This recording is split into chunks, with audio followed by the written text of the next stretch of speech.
Hey there everyone, how's it going? It's me, your guy Waddles, and welcome back to the Minecraft Guide, lucky episode number 13 today. Today, the star of the show is actually waiting for us inside, so let's go ahead and we'll ring the doorbell. Doesn't answer the door, of course, because it's busy, spinning in circles. Well, not really.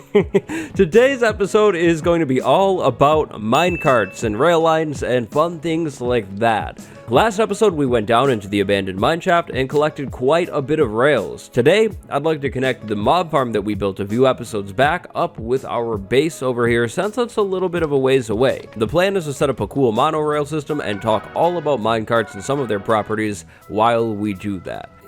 So you've done your job, you gotta go now. Goodbye, buddy, and hello, all of these other rails. So, we're gonna start this project by talking a little bit about what I'd like to do over here at the base in the future. I think it would make sense to kind of lay the grounds for what I'm planning on doing in this world. In this world, I'd like to connect everything that we build that's close to our base up with a rail line. Today will be the first step in that big process. This process will be done over a long time. As we start to create more builds that aren't at the base, we'll need more rail lines. I think it'll be pretty cool. Now that's cool and all, but that'll probably mean we need some sort of centralized train hub or rail station. The plan is to put that right behind me. Now, I obviously have no clue how many rail lines we'll end up having when we're done with this project, so for now, we'll plan on having one rail station, but if we need more than one, then we can build more around the base. That really shouldn't be a problem at all. So, that means today's monorail, the thing that'll link up the mob farm and our base, will start from this area over here. But, now I think it's time for a little bit of a minecart tutorial. So first things first, say hello to the minecart. Minecarts can be used for transportation as well as a few other things. For example, with the chest minecart you can move items, and with a hopper minecart you can pick up items. Hopper minecarts are particularly useful for mid to late game farms. So, that's a minecart, but on its own it's not that special. To use minecarts you'll need rail lines, but with just a plain old rail line, your minecart is not going to move very fast and it won't be able to go up inclines. To speed things up, you'll need to use powered rails. With a single powered rail, an empty minecart will move about 10 rails. If the player decides to get inside of that minecart, with a single powered rail, that same minecart can move about 216 blocks, but it won't be a very fast process. You'll definitely want to incorporate more powered rails into your rail line if you're trying to get anywhere fast. The fastest speed a minecart can move in a straight line is 8 meters per second. In a diagonal line, however, things get sped up a little bit. On diagonals, minecarts can move up to 11 meters per second. As a reminder, 1 meter is 1 block. To achieve the maximum minecart speed in a straight line, you'll need 3 powered rails right next to each other, something just like this. When you're creating a minecart line that you're using for transportation, I always recommend doing something like this near the beginning of it, and that's definitely our plan today. Now, normal rails and powered rails aren't the only kinds of rails out there. Detector rails and activator rails are also a thing. A detector rail will output a redstone signal when a minecart moves across it. Activator rails can be used to activate things such as TNT or command blocks if you have access to those. Now obviously there's more to know about minecarts than just that stuff, but those are pretty much the basics. That's all we need to know for now. And so that brings us to the monorail. So the monorail. Well, actually the platform. We'll start with the platform that everything will start on. So this thing should definitely be raised off of the ground. How high? Well, probably this high. That would probably be fine. Now, in all honesty, this platform will probably be heavily changed later on once we actually build the real building, but that doesn't mean that I wouldn't like to at least make it somewhat nice, because I really don't know when I plan on building the proper train station building. So we're gonna go ahead and try and take some time and put some details into this thing.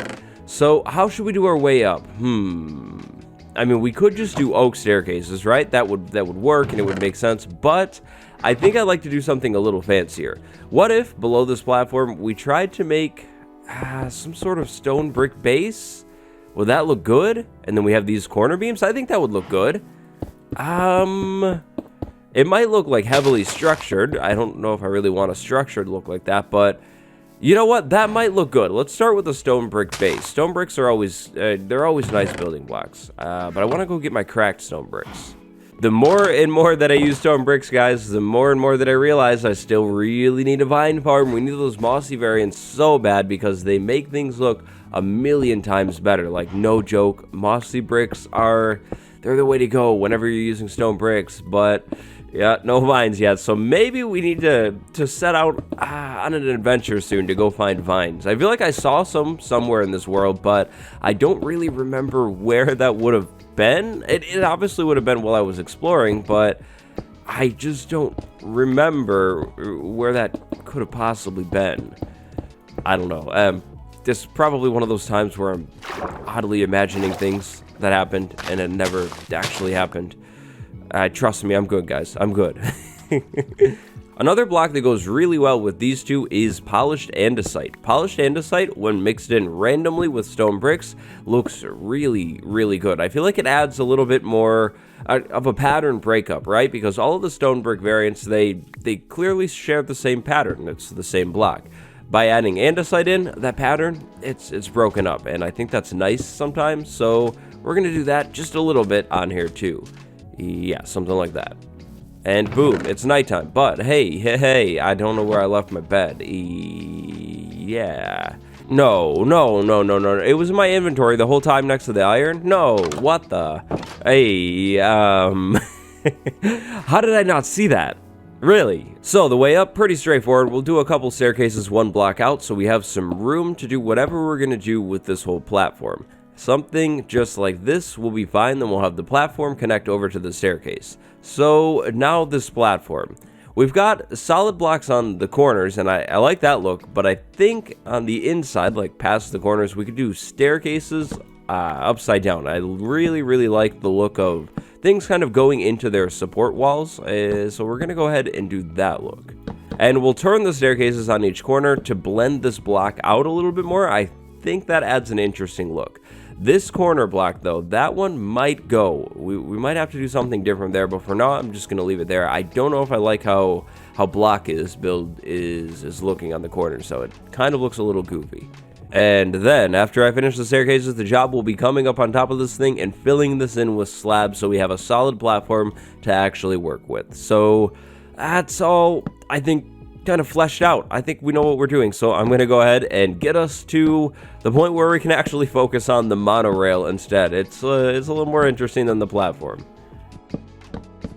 Oh, hey, hey, patrol over there. That reminds me that I really need to get an enchanted bow, so I can take those patrols out of the spawn bar away. Hey, where are they going?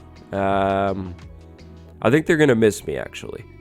Okay, so the platform is good and done. That means it's finally time to start talking about our rail line. So this rail line is going to be, I think, maybe like 200 blocks long. That should be about it. I think. I don't have an exact measurement, but yeah, I'm guessing about 200 blocks. So to start, we of course need somewhere to start this whole rail line. I think that we could space this thing maybe 2 blocks in from this side in case I put a railing. So we'll say maybe right there is the exact start. Now at the start of any rail line, I always recommend placing a solid block and then placing a powered rail right next to that block. On top of the solid block, you should place a button just like that, and then when you press the button, the powered rail will turn on. That's how we'll get things going. Now after that powered rail, I recommend placing a few normal rails and then 3 powered rails to add the boost to get you up to that max speed of 8 meters per second. That means below those rails, we need to put something to keep those rails constantly powered. That thing, well, a lever. Levers are the cheapest way to power rails because you only need a stick and a piece of cobblestone. Not bad. Not bad at all. Now, I need out of here. So there we go. This will get us started and then get us up to maximum speed right away. Now, to maintain this maximum speed, we'll need to continually put powered rails in every so often. Now, how often? Well, it really depends on how much speed loss you want. I want a pretty much a guys, keep moving. What are they doing? I want pretty much 0 speed loss. My plan is to place a single powered rail every 34 blocks. So starting right here, this would be 1, 2, 3, and so on. And then on our 34th block, we get one of these in, only one, and that'll keep our speed up at the max speed, or at least it should. We'll have to do a little bit of experimentation just to make sure I'm right on that one, but I should be. 34 is the number that I've always used since, well, since a long time. Now, this thing it's going to be a monorail, which means it'll be raised up off of the ground. We're raising it up off of the ground to keep things safe. If this is on the ground and I rode through it at nighttime and a creeper walked over to it, well, that would be a big problem. I definitely don't want something like that, so keeping this raised up like this, that will completely avoid that problem. Now, I have a really cool design, but I think the design will start in the well, I guess it'll kind of start above the river. Maybe. I'm not too sure. What we're going to do is we're actually going to raise the track up right here by 1 block, and then we're going to go for it, I think. And just place a bunch of solid blocks, and then later we're probably actually going to come back and replace some of these blocks with stairs and some of them with slabs to create an interesting shape, because a solid block line, that's not going to look very good. Now, we're also definitely going to need supports on this as well, because an unsupported floating solid block line, well, that's even worse than just a solid line of blocks. So yeah, we're gonna make it look good, don't worry. But first things first, this area over here. So powered rails actually don't work on corners. They can't turn, but they will work right after the corner. We have an incline right here, even though it's slight, so we're going to add an extra little boost right there to keep things moving along nice and smoothly. So our 34 thing, that'll actually start right here. I lied before. So you know what? This is the way that I like to do it. If we split our rails into stacks of 34, we don't even have to count. We just have to place blocks, and that's good. That's exactly what I like. So we're just going to do that. And you know what? For good measure, we're going to actually go ahead and make this go up 1 more block just to keep things nice and high, like way above the ground. I think I like that idea better than something that ends up getting a little close to the ground. Once the thing gets going, I'd like to keep it at a constant height. Like, I don't really want to go up and down. So if we raise this now, we should be good forever. And rain. That's the first time I think it's rained in this world. It's beautiful, but it's over. It's over before it even started. Okay, so these 2 patrol dudes, they're inspecting the pig over there, and I don't know if I'm really here for that, so we're gonna go ahead and we're just gonna get rid of them. I think their whole patrol passed through anyways. They're kind of just stranded here. So you guys, I don't know what you're doing, but you gotta go away. You really gotta go. No, right, so boom, we're down to 1 rail, and this would be the 34th rail. So right here, we do a powered rail, and then we repeat the process again and again and again. But I'm going to be out of rails, so we're going to have to go back to the base and first grab some more supplies to craft rails. Powered rails are made with gold ingots, sticks, and redstone. They're actually pretty cheap to craft late game, but early on they can be kind of expensive. This is all the gold that we have. Now, thankfully, we don't have to go too far, so I'm not really all that worried about it, but yeah, we don't really have the crazy excess of gold, so hopefully this should get the job done. If it doesn't, yikes, we're gonna have to go mining. But now I'm gonna go ahead and get all of the rail line in. And again, as always, separate stacks to keep things nice and easy. But this time, I'm actually just gonna go with stacks of 33, so then I know exactly when I'm done. Now, below these powered rails, I think each time we get to one, I'm going to jump down and put a lever to keep things powered. And then I guess I'm just going to build back up.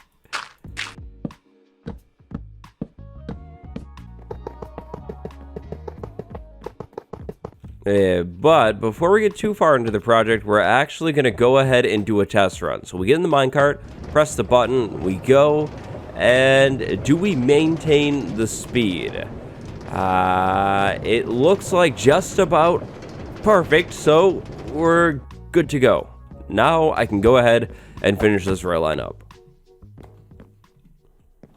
Alright, well, I've reached a turning point. like literally a turning point. We turn right here and go over to the actual mob farm. It's right on the other side of that hill. I did a really good job of making sure it was hidden. But yeah, actually so far so good. Now I think, out of normal rails, unless I have a little bit left in the chest back home. So we might need to make more of those, but that's really not a big deal either now that we have a bunch of iron. To make 16 normal rails, you'll need 6 iron and a stick. I think that's the recipe. Yeah, that is the recipe. So not bad, not too expensive at all, but it looks like I have a little bit more rails. And thankfully, we're definitely going to be set on the gold rails too. So far, so good. And I've got a shortcut back too, which makes things even better. So back to work.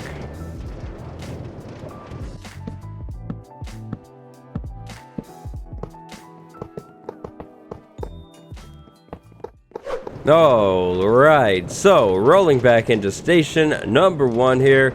We are good. The rail line connects all the way over to the mob farm. I'll show you guys the mob farm a little bit later in the episode though.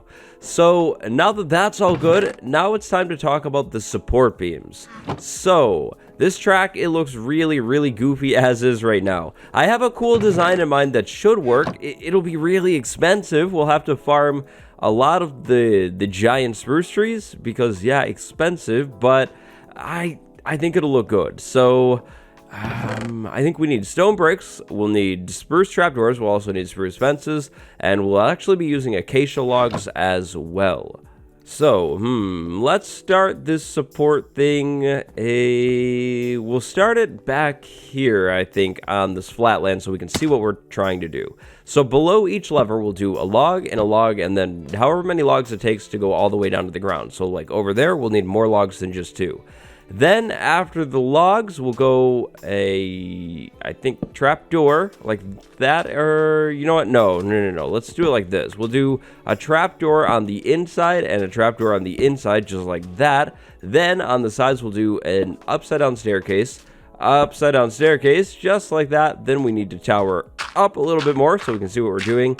On top of the staircase, we'll do stone brick, and then another stone brick, just like that. And then finally, to cap everything off, chiseled stone brick to make everything fancy. So there's that. That's how that'll work. Then after this stone brick, we'll do like fences connecting over towards the first support beam, but somewhere in the middle, I'd like to do other support beams as well. These middle beams will probably be done a little bit differently. I forgot to get the walls. I wanted stone brick walls because I think what we'll do is we'll go 12 blocks from here, and then we'll do another support beam, and this time it'll have acacia, wall, wherever it goes. Oh, wow. I was perfect. So that's 12 right there. That's good. Now, on these inclines, things will probably be a little bit different just because, I mean, it's an incline. It's not how we're normally doing things. I think maybe on the incline, we'll just use trapdoors and we can go, like, up with them on all sides, even the underside, because I really don't know about doing the cobblestone walls on these inclines. I think that might look a little weird. So probably something like that. Now, this is going to be a long step, and also in this step I might change some of these solid blocks into staircases, and then maybe even some of them into slabs to add more shape. But yeah, this is going to be a long step, so I don't think I'm going to do this on camera. What I'm going to do is kind of just get, I think, a lot of this in, and then we'll come back, and if it's done, it'll be done. If not, then we'll have more to do later on.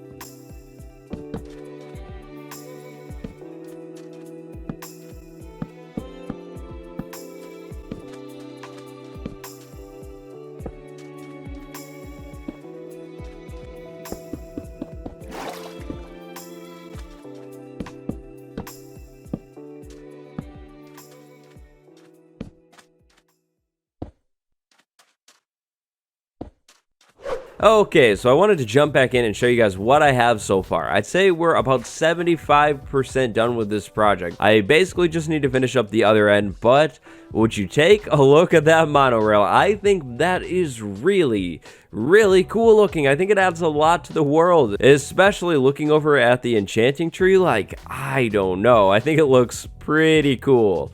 Now, this thing is taking a lot of fences. It is very, very fence heavy, and yeah, that's kind of painful. I've been replanting giant spruce trees and chopping them down for fences, and I'm back again to turn another stack of spruce logs into spruce fences. Yikes. It doesn't get any less painful each time at all. Like, it just doesn't. But thankfully, I have a feeling that was my last batch of spruce fences because this thing is almost done.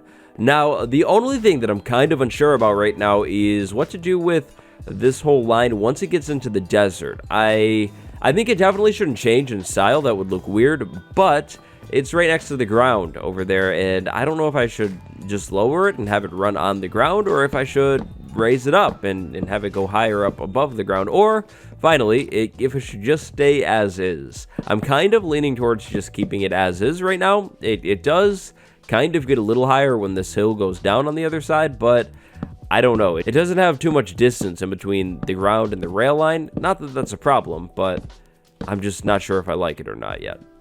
Now, I haven't tested this at all with all of these side things on. I don't think they should affect the minecart at all. If anything, we might get a minor slowdown where these trapdoors are, and if that does become a problem, I'll turn where we have one rail into 3 powered rails once we have an excess of gold. We won't be able to really do that today. I don't think it would be smart to use up all of our gold on this build. You never know where we might need it soon. So basically, if there is a problem, because minecarts are affected by friction, and if they hit blocks, they can slow down.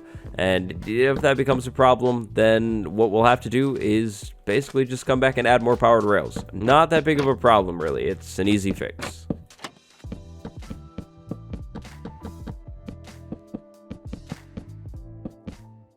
Oh, right. So, Waddlers, tell me this. Why is a minecart considered a friendly creature? That's weird. I think there's something suspicious to be looked at in here. That's pretty weird. But anyways, we're back. The entire rail line is now finished, and I am so happy with it. I really think this build looks pretty good. Maybe it's one of my favorite builds of the whole world so far, and it's literally just a rail line. But I think it's also time to also show off the mob farm and the changes that have been made to it since the last stream. So right now the rail line comes over here and then it just sort of ends. Maybe eventually we should put a building here, but for now I think we're good. Now this is the mob farm. It is now pretty big, and now there's not actually that many mobs underneath it right now, but this thing gets going crazy sometimes. Now, I did put stone brick all the way around the edge here because Endermen were actually picking up the sand and making it light in here, and that's a big problem. Definitely don't want that happening, so that's why that has been changed. This thing over here is actually for getting rid of Endermen. We can stand under here and look at the Endermen, and they'll be pulled all the way over to here, way far away from any of the mobs that would spawn under there, and we can get rid of them in safety. Now, during the stream, we made our first bow and enchanted it with a level 30 enchant and got a power 4. That's it. I mean, power 4 is pretty good, but like no unbreaking, no infinity, so yeah, kind of a bummer. Now, also on the stream, we got our first bow related advancement, take aim right here, which we get for shooting something with an arrow. It's pretty easy to get, but I thought you guys should know about that. The plan is to eventually get all of these advancements probably, because I think that would be cool, and that's something that I've actually never done in a world, but this is the mob farm as it stands now. Now, also on that stream, we did a lot of caving. These cave systems that are under really this whole area are a lot more lit up, but they're not quite finished. We actually found another mine shaft under the ground, which was pretty cool. We'll have to go back down there and explore it later because we never got back to it on the stream, but I think that's just about everything to do with this mob farm. This thing is pretty much good to go now. We're going to use this to find ender pearls. We actually already have 5 from just during the stream, and for experience as well. And I mean, seriously, take a look at this thing. It's crazy. The spawns, well, they basically just keep happening, which is so nice. Now, while we ride all the way back to spawn, I'd like to talk about one more thing. That thing is the hardcore series. I've seen a lot of questions about it. The hardcore series is definitely still not over. It's just kind of coming out a lot slower when compared to the guide. I'm having a lot of fun with this series, so I think it would be smart to definitely focus on the one that I'm having more fun in. The next hardcore episode will be out sometime soon-ish. The plan is still definitely to fight the dragon in that world, so yeah, you can keep your eyes out for it. The episodes are just being posted kind of slow right now, that's all. But for a monorail, I would say that's a pretty good start. I really love the design on it. I hope you guys like it too. Definitely vote in the poll on screen now. What do you think about the monorail? If you were going to change something, what would you change? Definitely tell me, and who knows, maybe we'll end up changing it. And comments of the day should be starting soon. But thank you all so much for watching. If you enjoyed the video, as always, smash like, smash subscribe, smash notification bell so you get notified when I post a video. And as always, all of my links are down below the video. There's merch down there, so hey, check it out if you'd like. Today, I'd like to send a big shout out to my patron, Ground Crazy May. Thank you for supporting me, and that's about it. I'll see you next time, elites. Goodbye, everyone. Stay cool.